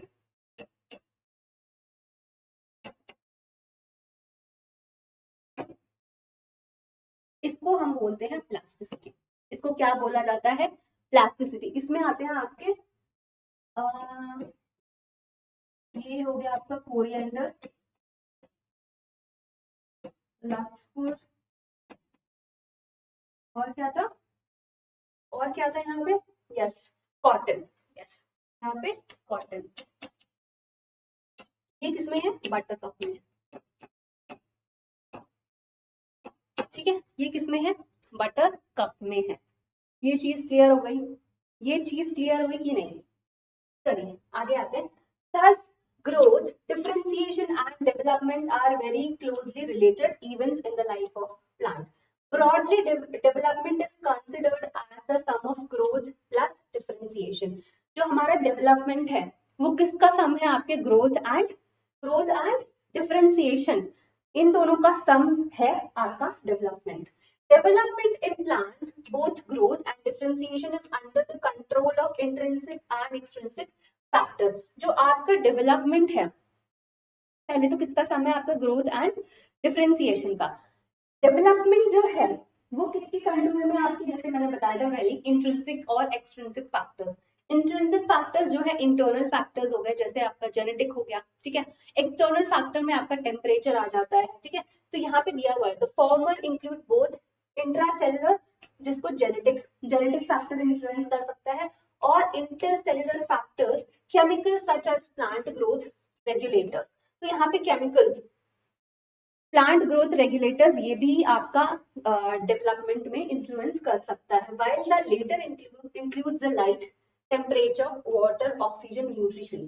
तो ये तीनों चीजें आपकी एक्सट्रिंसिक फैक्टर्स हो गई, जो आपके एक्सट्रिंसिक फैक्टर जो आपके डेवलपमेंट को इन्फ्लुएंस करती है, ठीक है। ये चीज क्लियर है। तो दो चीजें, दो फैक्टर्स है, इंट्रिंसिक और एक्सट्रिंसिक। इंट्रिंसिक आपका जेनेटिक भी हो सकता है, या फिर प्लांट ग्रोथ रेगुलेटर्स हो सकते हैं जो आपके डेवलपमेंट को इन्फ्लुएंस करते हैं। एक्सट्रिंसिक फैक्टर्स आपके हो गए, लाइट हो गया, टेम्परेचर हो गया, ऑक्सीजन हो गया, न्यूट्रिएंट्स हो गए, ये सारे आपके एक्सट्रिंसिक फैक्टर्स हैं। चलिए अब हम आते हैं प्लांट ग्रोथ रेगुलेटर्स में, ठीक है। Plant growth regulators, the plant growth regulators that is they are also called PGRs are small simple molecules of diverse chemical composition. They could be indole compounds, ठीक है, adenine derivatives, और आपका derivative of carotenoids, terpenes और gases. Plant growth regulators are variously described as plant growth substances, plant hormones और phytohormones in literature. इनको हम plant hormones और phyto hormones भी बोलते हैं, जो आपके डेवलपमेंट को इन्फ्लुएंस करते हैं। चलो अब हम लोग देखते हैं। PGRs can be broadly divided into two groups based on their function in a living plant body. अब हम जो प्लांट ग्रोथ रेगुलेटर्स हैं उनको दो पार्ट्स में डिवाइड कर सकते हैं, depending on the function they perform, ठीक है। कैसा किस टाइप का फंक्शन वो परफॉर्म करते हैं आपकी प्लांट बॉडी में। One group of PGRs are involved in growth promoting activities, ठीक है। एक ग्रुप तो ग्रोथ प्रमोटिंग एक्टिविटीज में के लिए काम करते हैं, जैसे कि सेल डिविजन करवाते हैं, सेल एनलार्जमेंट करवाते हैं, pattern formation, tropic growth, flowering, fruiting and seed formation. ये सारी चीजें आपका प्लांट ग्रोथ प्रमोटिंग ऐसे ग्रुप ऑफ पीजीआरस है जो ये सारी चीजें प्रमोट करते हैं, ठीक है।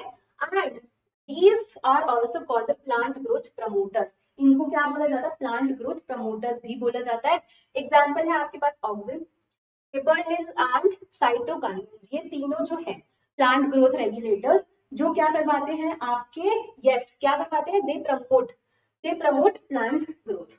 ये चीज क्लियर है। कौन कौन से, ऑक्सिन, साइटोकाइनेज एंड गिबरेलिंस।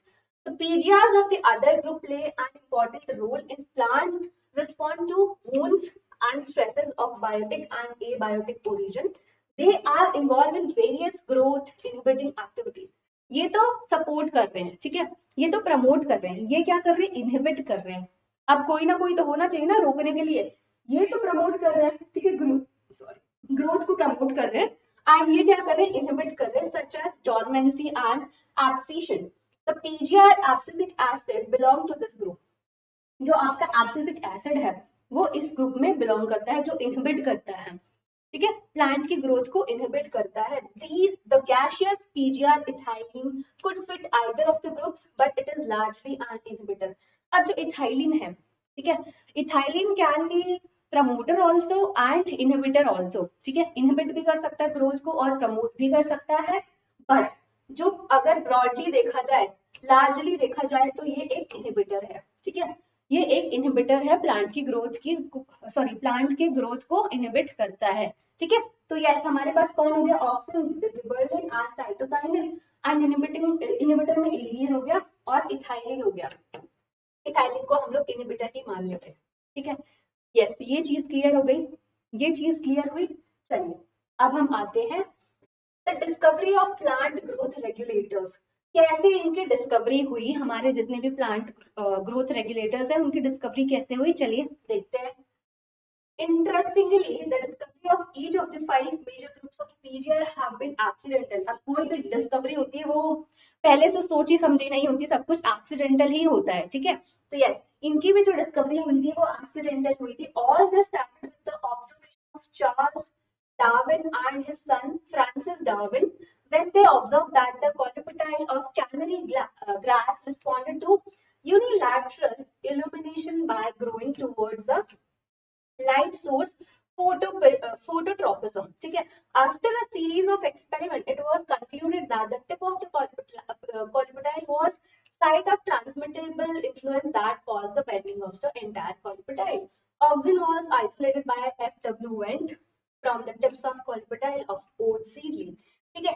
यहाँ पे सिर्फ इन्होंने इनको जो F.W. Wendt थे इनको ये इन्होंने ये डिस्कवर, इन्होंने सब देखा था कि ऐसा हो रहा है, बाकी जो एक्चुअल काम था वो F.W. वेंट ने किया था। तो एक्चुअली यहाँ पे क्या हो रहा था, इस एक्सपेरिमेंट में जो कैनरी ग्रास था जैसे ये था, तो अगर यहाँ से आप लाइट का सोर्स दे रहे हो तो ये इस तरफ बैंड, यहाँ पे बेंड कर जा रही थी, ठीक है, इस तरफ बेंड कर जा रही थी। तो चलिए देखते हैं। तो यहाँ पे आपको अगर नहीं पता तो यहाँ पे ऐसा क्यों हो रहा था, एक्चुअली में ऐसा हो रहा था कि जैसे कि ये है, यहाँ पे अगर लाइट दे रहे हैं तो ये बेंड हो रहा है, तो ये जो ऑक्सीजन था यहाँ से शिफ्ट हो जा रहा था, ऑक्सीजन था इस साइड आ रहा था, तो जिसकी वजह से ये ऐसा ऐसा दिखता था, तो इसी वजह से उसको लग रहा था ये बेंड हो रहा है, ठीक है। तो ग्रोथ हो रहा था ना वहाँ पे, क्योंकि ऑक्सीजन का ग्रोथ प्रमोट करता है, तो यहाँ से ग्रोथ हो रही थी, वो ऐसा दिखता था, तो इसी वजह से ये चीज आई यहाँ पे। चलिए आगे देखिए। Bifungal Gibberella fusicora in the rice seedling. When they were treated with sterile filtrate of the fungus, the active substances were later identified as gibberellic acid. ठीक है, ठीक है। यहाँ पे the Buccaneer disease of rice seedling was caused by a fungal pathogen Gibberella fusicurae.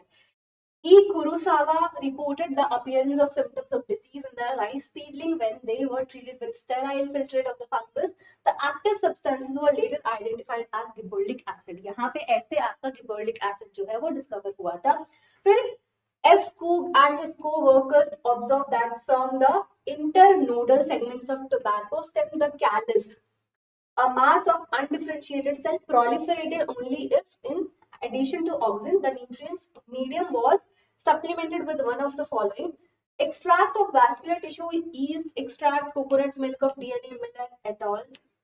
Later identified and crystallized the cytokinesis promoting activity substances in the kinetic. ठीक है, चलिए। During mid 1960s, तीन independent researchers ने reported the purification and chemical characterization of 3 different kind of inhibitors. तो यहाँ पे 3 different kind of inhibitors है, कौन से? Inhibitor B, abscission, second and Dorman. Later all three were proved to be chemically identical.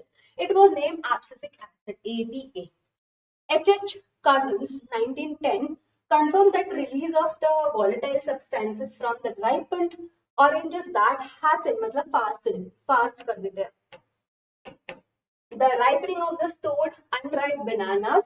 Later, this volatile substance was identified as ethylene, a gaseous PGR. Let us study some of the physiological effect of these 5 categories of PGR in the next section.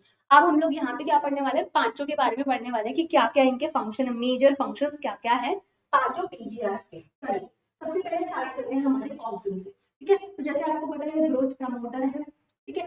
तो यहाँ पे physiological effect of plant growth regulator auxin की अगर मैं बात करूँ तो auxin में क्या क्या है, यहाँ पे मैं पॉइंट्स बता दूंगी क्या क्या मेन मेन फंक्शन है सारे आपके पीजीआर के। तो पॉइंट्स में मैं यहाँ पे 1 2 3 4 लिख दूंगी, आप देख लेना कि क्या क्या फंक्शन है, वो आपको फंक्शन याद होने चाहिए, कुछ भी कहीं से भी आपसे पूछ लिया जाएगा। चलिए, तो auxin was first isolated from human urine. कहाँ से आइसोलेट की थी इसको, human urine. The term auxin is applied to indole 3 acetic acid IAA and to other natural and synthetic compounds having certain growth regulating properties. They are generally produced by the growing apices of the stem and roots from where they migrate to the region of their action. Region of their action. ठीक है. Auxins like IAA and indole butyric acid IBA have been isolated from plants NAA and 2,4-dichlorophenoxyacetic are synthetic auxin. ठीक है. यहाँ पे ये सारे कौन से हैं आपके synthetic auxins. All these auxins have been used extensively in agriculture and horticulture practices. अब आते हैं यहाँ पे इसके मेन फंक्शन पे, ठीक है, यहाँ पे आते हैं इसके मेन फंक्शन पे। They help to initiate rooting in stem cutting. ठीक है, ये क्या करते हैं, सबसे पहला they help in initiate rooting in stem cutting and application widely used for plant propagation. ठीक है, plant propagation. Auxin promote flowering. दूसरा, ये क्या प्रमोट करता है आपका, फ्लावरिंग। एग्जांपल इन पाइनएप्पल्स, तो ये वह आपका दूसरा फंक्शन हो गया। They help to prevent fruit and leaf drop at early stages, but promote abscission of older mature leaves and fruits. ये तीसरा. In most higher plants, the growing apical bud inhibit the growth of lateral buds, a phenomenon called apical dominance. Fourth, removal of shoot tips. ठीक है, decapitation usually result in growth of the lateral buds. It is widely applied in tea plantation, hedge making. Can you explain why? ठीक है, तो ये आपके function हो गए auxins का। Auxins also induce parthenocarpy, fruit without fertilization. Example है इसका tomatoes. They are widely used in herbicides. तो यहाँ पे 4 5 2 4 widely used to kill dicotyledonous weed, does not affect the mature monocotyledonous plant. तो ये इफेक्ट नहीं करते monocotyledonous plant को. It is used to prepare weed-free lawns by gardeners. तो auxin also controls xylem differentiation and helps in cell division. So ये सारे आपके जो हैं फंक्शन हो गए ऑक्सिन के। आगे देखते हैं। अब हम आते हैं gibberellins. Gibberellins are another kind of promotory PGR. तो हमारे ये भी जो है वो भी ग्रोथ को प्रमोट करते हैं। They are more than 100, there are more than 100 gibberellins reported from widely different organisms such as fungi and higher plants. 100 से ज्यादा गिबरेलिन्स हैं आपके पास। They are denoted as GA1, GA2, GA3 and so on. However, gibberellic acid was one of the first gibberellins to discovered and remains the most intensively studied form. All GAS are acidic. They produce a wide range of physiological responses in plants. Their ability to cause an increase in length of axis is used to increase the length of grape stalk. ठीक है, grape stalk को increase, length को increase करने में इनका सबसे पहला काम। Gibberellins cause fruit like apple to elongate and improve its shape. They also delay senescence. तो अगर आपसे पूछा जाए कि कौन सा पीजीआर जो है सेनेसिन को डिले करता है, तो वो है आपका gibberellic acid. Thus the fruits can be left on the trees longer so as to extend the market period. ठीक है, yes. GA3 is used to speed up malting process in brewing industries. Fifth, sugarcane stores carbohydrate as sugar in their stem. Spraying sugarcane crop with gibberellins increase the length of the stem, thus increasing the yield as much as 20 tons per acre. Spraying juvenile conifers with the GAs hasten the maturity period. Conifers को spray करोगे आप gibberellic acid से, तो वो आपका क्या करेंगे, maturity period को इंक्रीज करेंगे, मतलब फास्ट करेंगे, फास्ट कर देंगे. तो ये हो गया आपका 6. thus leading to early seed production. इसकी वजह से क्या हो जाएगा, सीड प्रोडक्शन जल्दी हो जाएगा. Gibberellins also promote bolting, internode elongation just prior to flowering in flowering. ठीक है, यस, बोल्टिंग को क्या बोलते हैं, इंटरनोड इलोंगेशन. फ्लावरिंग से पहले जो है आपका इंटरनोड को इलोंगेट कर देना. इन beat, cabbages and many plants with rosette habit. अब आते हैं हम साइटोकाइनेंस. अब हम आते हैं साइटोकाइनेन पे. Cytokinins have specific effect on cytokinesis and were discovered as carnitin, a modified form of adenine of purine. Yes. From the autoclaved herring sperm DNA, carnitin does not occur naturally in plants. Search for natural substances with cytokinin-like activity led to the isolation of zeatin from the corn kernels and coconut milk. Since the discovery of zeatin, several naturally occurring cytokinin and some synthetic compounds with cell division promoting activity have been identified. Natural cytokinins are synthesized in regions where rapid cell division occurred, for example, root apices, developing shoot buds, young fruits, etc. It helps in produce new leaves. Chloroplast in leaves, lateral shoot growth, and adventitious shoot formation. Cytokinins help overcome the apical dominance. They promote nutrients mobilization, which help in the delay of the leaf senescence. फिर आते हैं हम ethylene पे. ठीक है, फिर हम आते हैं इथाइलिन पे. Ethylene is a simple gaseous PGR. It is synthesized in large amount by tissue undergoing senescence and ripening fruits. Influences of ethylene on plants include horizontal growth of seedling, swelling of axis and apical hook, formation of dicot. Ethylene promotes senescence and abscission of plant organs, especially of leaves and flowers. Ethylene is highly effective in fruit ripening. It enhances the respiration rate during ripening of the fruit. ये ripening of the fruit कैसे करवाता है? Respiration rate को जो है वो increase कर देता है. ठीक है, तो ऐसे इसका fruits जो है वो rise हो जाते हैं. This rise in rate of respiration is called the respiratory climactic. जो ये रेस्पिरेशन रेट इंक्रीज हुआ है इसको हम बोलते हैं रेस्पिरेटरी क्लाइमैक्टिक. क्या बोलते हैं? Respiratory climactic.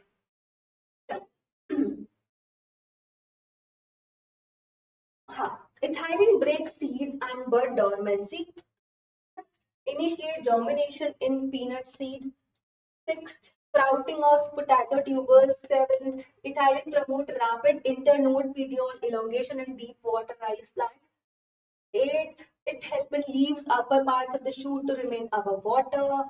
Ninth, ethylene also promote root growth and root growth and root hair formation, thus helping the plants increase the absorption surface. तो ये सारे आपके फंक्शन हो गए आपके इथाइलिन के. ये चीज क्लियर है? चलिए अब हम आते हैं. Ethylene is used to initiate flowering for synchronising fruit set in pineapple. It also induces flowering in mango. Since ethylene regulates so many physiological processes, it is one of the most widely used PGR in agriculture. The most widely used compound as source of ethylene is ethophone. Ethophone in an aqueous solution is readily absorbed and transported within the plant and release ethylene slowly. Ethophone hastens fruit ripening in tomatoes and apples and accelerated abscission in flowers and fruits. It promotes female flowers in cucumber and therefore increasing the yield. फिर आते हैं हम abscisic acid पे. As mentioned earlier, abscisic acid was discovered for its role in regulating abscission and dormancy. But like other PGRs, it also has wide-ranging effect on plant growth and development. It acts as a general plant growth inhibitor. तो जैसे कि सब लोग promote कर रहे थे, अब कोई तो इनहिबिट करने वाला भी होना चाहिए ना, तो आपका एब्सिसिक एसिड यहाँ पे काम करता है. एंड ये क्या करता है? It act as a general plant growth inhibitor and inhibitor of plant metabolism. ABA inhibits seed germination. ABA stimulates the closure of stomata and increase the tolerance of plant to various kinds of stresses. Therefore, it is called the stress hormone. अगर आपसे question पूछा जाए कि stress hormone कौन सा है PGR में से, तो आपका आंसर होना चाहिए एब्सिसिक एसिड. ठीक है। AVA plays an important role in seed development, maturation and dormancy. By inducing dormancy, AVA helps seed to withstand desiccation and other factors unfavorable for growth. In most situations, AVA acts as an antagonist to GS. Antagonist मतलब against, ठीक है, against. तो कुछ लोग promote कर रहे हैं, तो ये क्या कर रहा है, उनके अगेंस्ट काम कर रहा है. We may summarize that for any and every phase of growth, differentiation and development of plant, one of other PGRs has some role to play. Such roles could be complementary, ठीक है, और antagonistic. तो कुछ role जो है वो complementary हो सकते हैं, मतलब एक के साथ दूसरे काम कर रहे हैं, मतलब मिलके काम कर रहे हैं, एंड एंटागोनिस्टिक भी हो सकते हैं, मतलब अगेंस्ट भी हो सकते हैं. These could be individualistic or synergistic, ठीक है, अकेला भी काम कर सकता है और मिलजुल के भी काम कर सकता है. Similarly, there are number of events in the life of plant where more than one PGR interact to affect that event. Dormancy, seed bud, abscission, senescence, apical dominance, etc. Okay, remember the role of PGR is only one kind of intrinsic control. Along with the genomic control and extrinsic factor, they play an important role in plant growth and development. Many of the extrinsic factors such as temperature and light control plant growth and development was via PGR. Some of the such events could be vernalization, dormancy, heat.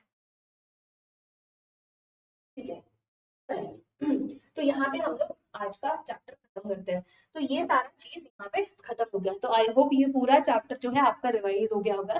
जैसे कि मैंने बताया कि ये पूरा chapter आपके लिए खत्म हो गया है. ठीक है, अब आप क्या कर सकते हो, आप रिविजन कर सकते हो इस चैप्टर का. चलिए, आप लोगों के लिए सरप्राइज है. ठीक है, जैसे कि ये चैप्टर खत्म हो गया तो सरप्राइज देना तो बनता है. ठीक है, चलिए, तो जो भी बच्चे अनअकैडमी का सब्सक्रिप्शन लेना चाहते हैं, जो भी नीट 2025 के लिए प्रिपेयर कर रहे हैं, नीट 2026 के लिए प्रिपेयर कर रहे हैं, या नीट 2027 के लिए प्रिपेयर कर रहे हैं, उनके लिए बहुत अच्छा ऑफर है. सबसे पहले बैच की अगर मैं बात करूँ तो ये है join Phoenix all star fast track batch, जिसमें आपका बहुत जल्दी जल्दी सिलेबस जो है वो खत्म करवा दिया जाएगा. एंड ये किसके लिए, नीट यूजी 2025 के लिए. जो भी बच्चे नीट 2025 के लिए प्रिपेयर कर रहे हैं उनके लिए ये बैच है. आपको मिल रहा है 1999 में, बहुत कम प्राइसेस में मिल रहा है. एंड इसके साथ आपको मिल रहा है 450 प्लस लाइव लेक्चर्स, 15 टेस्ट और इंग्लिश में आपका ये बैच है. और कब स्टार्ट हो रहा है, स्टार्ट नवंबर 4. ठीक है, तो अगर आपको ये बैच लेना है या फिर ये सब्सक्रिप्शन लेना है तो आप डेफिनेटली ले सकते हो इतने कम प्राइस में. आपको कोड यूज करना है AS08. कौन सा कोड यूज करना है, AS08. ठीक है, एंड आपको डिस्काउंट मिल जाएगा. चलिए, अब आते हैं हम लोग 2027. जो बच्चे 2027 के लिए प्रिपेयर करें उनके लिए भी एक बैच है. तो जॉइन निम्बल्स अर्ली अचीवर्स बैच, इसका क्या प्राइस है, 9,999 में आपको ये बैच में. ठीक है, जिसमें आपको मिलेंगे 1500 प्लस लाइव लेक्चर्स, 40 टेस्ट और इंग्लिश में आपका बैच है. कब से स्टार्ट हो रहा है, 11 नवंबर से स्टार्ट हो रहा है. ठीक है, तो जिनको अभी लेना है, जो भी नीट 2027 के लिए प्रिपेयर कर रहे हैं, आपको बहुत अच्छे प्राइस में ये सब्सक्रिप्शन मिल रहा है. तो जल्दी से फटाफट से ले लीजिए. अगेन कोड क्या यूज करना है, AS08 एंड आपको डिस्काउंट मिल जाएगा. फिर हम आते हैं नीट. जो भी बच्चे नीट 2026 के लिए प्रिपेयर कर रहे हैं उनके लिए भी आपके पास हमारे पास बैच है, दैट इज टीम टाइटंस. आपको फिजिक्स, केमिस्ट्री एंड बायोलॉजी मिलेगा. एंड इसमें आपको मिलेंगे 500 प्लस लेक्चर्स, 20 टेस्ट मिल जाएगा और इंग्लिश में आपका ये बैच है. कब से स्टार्ट, कितने में मिलेगा आपको, 4499 में. ये ऑलरेडी स्टार्ट हो चुका है. तो जिन बच्चों को लेना है या जो अभी ज्वाइन करना चाहते हो, प्लीज अपना सब्सक्रिप्शन लीजिए. ठीक है, कोड क्या यूज करना है, अगेन AS08. ओके, चलिए आगे बढ़ते हैं. आगे हमारे पास और कोई बैच नहीं है. ठीक है, सारे बैच खत्म हो गए. तो चलिए, हम लोगों ने आज ये चैप्टर जो है प्लांट ग्रोथ एंड डेवलपमेंट वाला पूरा कर लिया है. तो आप जाके रिवाइज कर सकते हो. ठीक है, क्वेश्चंस प्रैक्टिस कर सकते हो. ओके, चलिए फिर इसी बात पे हम लोग आज का सेशन बंद करते हैं. मिलेंगे हम लोग नेक्स्ट सेशन में एनसीईआरटी अनलॉक के. वहां पे फिर एक और चैप्टर खत्म करने वाले हैं. एनसीईआरटी लाइन बाय लाइन पढ़ेंगे, जो भी मतलब है वर्ड्स का वो समझेंगे, जो भी इंपॉर्टेंट चीजें हैं वो डिस्कस करने वाले हैं. एंड ऐसे ही हम लोग पूरा सिलेबस खत्म कर लेंगे. ठीक है, चलिए तब तक के लिए bye bye, take care and पढ़ाई करते रहो.